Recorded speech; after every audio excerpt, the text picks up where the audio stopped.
तो घर बैठ के हम मौत का वेट करें या हम कुछ पॉजिटिव करें जिसमें उस इंसान के बचने के चांसेस बढ़ जाए। You can save somebody's life. Basic बात यह है कि कोई भी बीमारी को आप दो कैटेगरी में बांट सकते हैं, या तो एक्यूट या क्रॉनिक। क्रॉनिक का मतलब है जो लंबे समय से बीमारी चल रही है, जैसे डायबिटीज है, हार्ट डिजीज है, कैंसर है, थायराइड डिजीज है, आर्थराइटिस है, अस्थमा है, क्रॉनिक। एक्यूट है जो अचानक हो गया, जैसे फ्लू अचानक आ गया, या फिर पेन, दर्द, माइग्रेन अचानक आ गया, या स्टमक एक अचानक हो गया, या लूज मोशन है, डायरिया है अचानक, या फिर ब्रेन स्ट्रोक है, या हार्ट अटैक है, या कार्डियक अरेस्ट है अचानक। जो अचानक वाले उसे बोलेंगे एक्यूट, और क्रॉनिक उनको बोलेंगे जो लंबे समय से चल रहा है। अब जो लंबे समय से चल रहा है पहले उसकी बात कर लेते हैं। उसमें डायबिटीज आ गया, हार्ट डिजीज आ गया। इन सारी बीमारियों में आपको यूज करना है DIP डाइट। DIP डाइट कैसे यूज करेंगे? DIP डाइट को समझने के लिए स्क्रीन पे दिए हुए जो वीडियो है, इस वीडियो के लिंक में जाके आप DIP डाइट देख सकते हैं, समझ सकते हैं। छोटा सा वीडियो है, आपको DIP डाइट एकदम क्लियर हो जाएगा। ये वीडियो मेरे YouTube चैनल में, फेसबुक में है फिलहाल अभी तक, लेकिन मुझे पूरा यकीन है कि फेसबुक और YouTube ये वीडियो जल्द से जल्द डिलीट कर देंगे। अगर ऐसा होता है तो आप स्क्रीन पे दिए हुए इस लिंक में मेरे वेबसाइट पे जाके भी इस वीडियो को देख सकते हैं और देख के समझ सकते हैं कि DIP डाइट होता क्या है। और आपको समझ आ जाएगा कि 3 दिन के अंदर ही आपका ब्लड शुगर टेपर डाउन हो जाएगा। आपकी मजदूरी हो जाएगी डायबिटीज की दवा को कम करना, या फिर इंसुलिन को टेपर डाउन करके ऑलमोस्ट धीरे धीरे नील करना। तो ये जो DIP डाइट कैसे लेना है मैं आपको समझा दूं। ये 2 फेजेस में बांट सकते हैं। फेज 1 ऐसी बीमारियां जो आपके इनिशियल स्टेज में है। डायबिटीज के केस में जो डायबिटीज के दवाइयों पे है, सिर्फ मेडिसिन पे है, वो फेज 1 पेशेंट बोल सकते हैं। जो इंसुलिन पे है वो फेज 2 पेशेंट बोल सकते हैं। या फिर हार्ट डिजीज में जो सारे कामकाज कर पा रहे हैं लेकिन जब सीढ़ी चढ़ते हैं तब थोड़ा एंजाइना होता है, दर्द होता है, या जब भारी भरकम काम करते हैं तब पेन होता है, तो फेज 1 पेशेंट। या फिर ऐसे पेशेंट जो उठते बैठते हमेशा दर्द ही दर्द रहता है, फेज 2 पेशेंट। या फिर ऐसे पेशेंट जो 10 साल से ज्यादा हो गए दवाई खाते खाते आराम नहीं मिला, फेज 2 पेशेंट। कैंसर के केस में स्टेज 2 कैंसर तक बोलेंगे फेज 1 पेशेंट, उसके बाद बोलेंगे फेज 2 पेशेंट। अस्थमा के केस में अगर एक बार पंप करने से पूरा दिन भर का काम चलता है, फेज 1 पेशेंट। अगर 2 बार, 3 बार, 4 बार लेना पड़ता है तब आपका काम चलता है, फेज 2 पेशेंट। जो फेज 1 पेशेंट है उनको सिंपल DIP डाइट पे रहना है, और डाइट पे रहने से कितने दिन में आराम मिलेगा वो सारा कुछ आपको उस वीडियो में दिख जाएगा। और फेज 2 वाले जो पेशेंट हैं, वो फेज 2 वाले पेशेंट को DIP डाइट माइनस प्लेट 2 इन लंच। लंच वाला जो प्लेट 2 है उसको खत्म कर देना है फेज 2 वाले पेशेंट को, तब तक खत्म रखना है जब तक आप फेज 2 में हैं। और जब आपके सिम्टम या आपकी दवाइयां टेपर करते करते फेज 1 में पहुंच गया, तब DIP डाइट जो स्टैंडर्ड DIP डाइट है उसे फॉलो करना है, उसे जिंदगी भर फॉलो करना है। और जब उसे फॉलो करेंगे, स्टेज 1 के पेशेंट के लिए मैं बोल रहा हूँ, फेज 1 के पेशेंट के लिए बोल रहा हूँ, तो हफ्ते में 1 दिन 1 मील चीटिंग डाइट भी चलेगा। चीटिंग डाइट का मतलब ये है हफ्ते में 1 बार जो मर्जी खाओ तब भी चल जाएगा।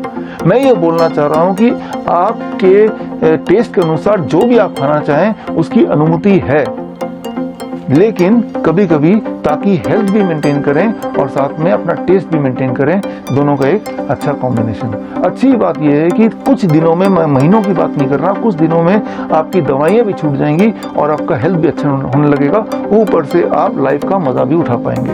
तो ये तो बात हुई क्रॉनिक। अब इसके बाद एक्यूट डिजीज, मान लो चेहरे मुंह के अंदर कोई छाला पड़ गया, कोई अल्सर हो गया, कोई सोर हो गया, या फिर कहीं दांत में दर्द हो गया, तो क्या करेंगे?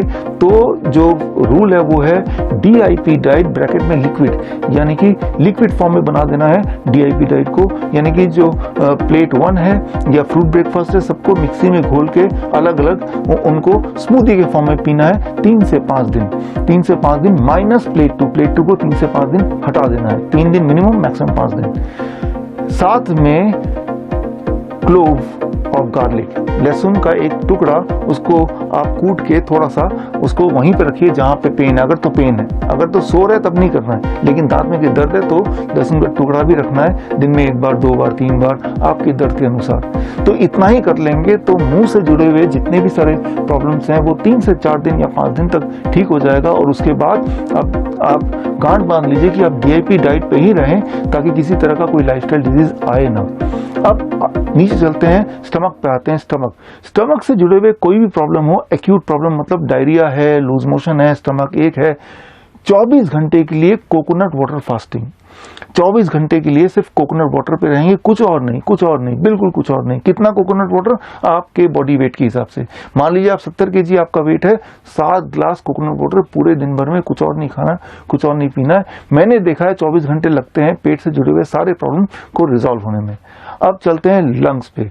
अगर सूखी खांसी है या अस्थमेटिक अटैक है, ऐसे केस में आपको क्या करना है? DIP डाइट के साथ टर्मरिक,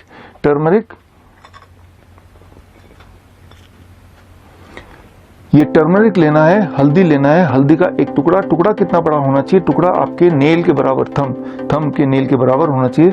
और ब्रेकफास्ट से पहले एक टुकड़ा चबा चबा खाएंगे, लंच से पहले एक टुकड़ा चबा चबा खाएंगे और डिनर से भी पहले एक टुकड़ा चबा चबा खाएंगे। मतलब DIP डाइट के साथ आपको इसको खाना है। कब तक खाना है ये? जितने दिनों तक आपका चेस्ट कंजेशन रहेगा, जितने दिनों तक ड्राई कफ रहेगा, जितने दिनों तक आपका रेस्पिरेटरी अटैक रहेगा, तब तक करना है। वो 3 दिन भी हो सकता है, वो 1 महीना भी हो सकता है। 3 दिन से लेकर 1 महीने के बीच में उसको करना है। तो ये है रेस्पिरेटरी प्रॉब्लम का सोल्यूशन। अब आते हैं किसी भी तरह के पेन। अगर आपके घुटने में पेन है, रीढ़ की हड्डी में पेन है या सिर में हेडेक है, तो उसके लिए aloe vera, number 1, aloe vera gel, not from the bottle, plant. Aloe vera का पौधा घर पे परमानेंट रख लीजिए। एलोवेरा का पौधा में से एलोवेरा स्क्वीज करके निकालिए और जहां भी दर्द है 5 मिनट उसको मलिए। और सिर के अलावा बाकी कहीं भी अगर दर्द हो, मलने के बाद हॉट फर्मेंटेशन मतलब हॉट वाटर बैग लीजिए और उसको रखिए उस जगह पे जहाँ पे दर्द है, और उसको जब तक रखिए जब तक आप वो ठंडा नहीं हो जाता, थोड़ा भी अबाउट 30 सेकेंड, फिर उसको दोबारा गर्म कीजिए, दोबारा उसको रखिए। ऐसा 15 मिनट का एक प्रोसेस कीजिए, आपको आराम मिलेगा। अगर माइग्रेन है, हेडेक है, तो एलोवेरा लगाना है 5 मिनट, कोई मालिश कर दे तो अच्छा है। और उसके बाद आपको क्या करना है? एक बाल्टी में गर्म से गर्म पानी भरना है, उतना गर्म जितना आप सह पाएँ, और अपने पैरों को उसके अंदर डाल देना है, घुटने तक पानी हो, और ऐसा 20 मिनट बैठना है। 20 मिनट के लिए जब बैठेंगे तो बीच में 5-7 मिनट बाद पानी ठंडा होने लगेगा, तो एक मग से पानी निकालेंगे और दूसरे मग से बहुत गर्म पानी उसमें ऐड करते जाएंगे, ताकि गर्म जो है वो लगभग बना रहे 20 मिनट तक। तो ऐसे में आप देखेंगे कि जो हेडेक है या माइग्रेन है वो धीरे धीरे रिजॉल्व हो रहा है। साथ ही में अगर कोई ब्लड प्रेशर का पेशेंट है जिसका ब्लड प्रेशर अचानक बढ़ गया, तो वो भी सेम प्रोसेस करेंगे, तो ब्लड प्रेशर आपका करीब 20 सिस्टोलिक इतना घट जाएगा विद इन 20 मिनट्स, और इतना घट जाएगा तो वो नॉर्मल ब्लड प्रेशर रेंज में आ जाएगा mostly, and that is a quick and safe relief. अब आपने सीख लिया कि मेजर एक्यूट इलनेस में क्या करना है और मेजर क्रॉनिक इलनेस में क्या करना है। लेकिन कुछ एक्यूट प्रॉब्लम ये भी होती है, जैसे किसी को हार्ट अटैक आ गया, किसी को कार्डियक अरेस्ट आ गया, किसी को ब्रेन स्ट्रोक हो गया। ऐसे में क्या करेंगे? ऐसे में क्या करना है? या कोई डायलिसिस का पेशेंट हॉस्पिटल नहीं जा पा रहा, तो अभी क्या उपाय है? जा तो पाएंगे, तो घर बैठ के हम मौत का वेट करें या हम कुछ पॉजिटिव करें जिसमें उस इंसान के बचने के चांसेस बढ़ जाए। You can save somebody's life अगर आप थोड़े से टेक्निक सीख लेंगे। लेकिन वो टेक्निक सीखने के लिए 15-20 मिनट काफ़ी नहीं है, आपको मुझे देना पड़ेगा। You have to give me about 1 day, एक दिन आपको मेरे साथ बिताना पड़ेगा। लिंकन यूनिवर्सिटी जो दुनिया में लगभग 300 रैंकिंग है जिसकी, मलेशिया का यूनिवर्सिटी है, एक इंटरनेशनल फेमस यूनिवर्सिटी है। लिंकन यूनिवर्सिटी के लिए मैंने एक ट्रेनिंग बनाया, इमरजेंसी ट्रेनिंग मॉड्यूल बनाया है जिसका नाम है certified code blue trainers course. ये सर्टिफाइड कोड ब्लू ट्रेनिंग का मॉड्यूल मैंने तैयार किया है जो लिंकन यूनिवर्सिटी में पढ़ाया जाता है डॉक्टर को और मेडिकल प्रोफेशनल को। तो ये ट्रेनिंग में जो फीस है इसकी 21,000 है जो स्टूडेंट भरते हैं। लेकिन आजकल का माहौल देखने के बाद मैंने ये फैसला लिया कि आप में से कुछ लोगों को मैं ये ट्रेनिंग दे दूंगा, ताकि कोई इंसान जो मर रहा हो या मरने वाला हो तो आप अपने स्किल से उसको बचा पाएँ या एटलीस्ट बचाने की कोशिश कर पाएँ। तो इसको सीखने के लिए आपको डेडिकेशन की ज़रूरत है और एक दिन आपको स्पेयर करना पड़ेगा मेरे साथ ऑनलाइन जूम पे आगे। तो आप में से वो लोग जो तैयार हैं, तो मेरे पास एक प्रपोजल है, हर कॉलोनी में से, हर सोसाइटी में से एक या दो लोगों को आप नॉमिनेट कर सकते हैं और स्क्रीन पे दिए हुए ईमेल आईडी पे अपना उनका नाम और उनका फ़ोन नंबर वगैरह सब डाल सकते हैं, ताकि नियर फ्यूचर में इसी महीने जब मैं ऑर्गेनाइज करूंगा जूम पे ये ऑनलाइन ट्रेनिंग, तो मैं आपको इंटीमेट कर दूंगा, आप जुड़ जाएंगे और ये ट्रेनिंग लेंगे।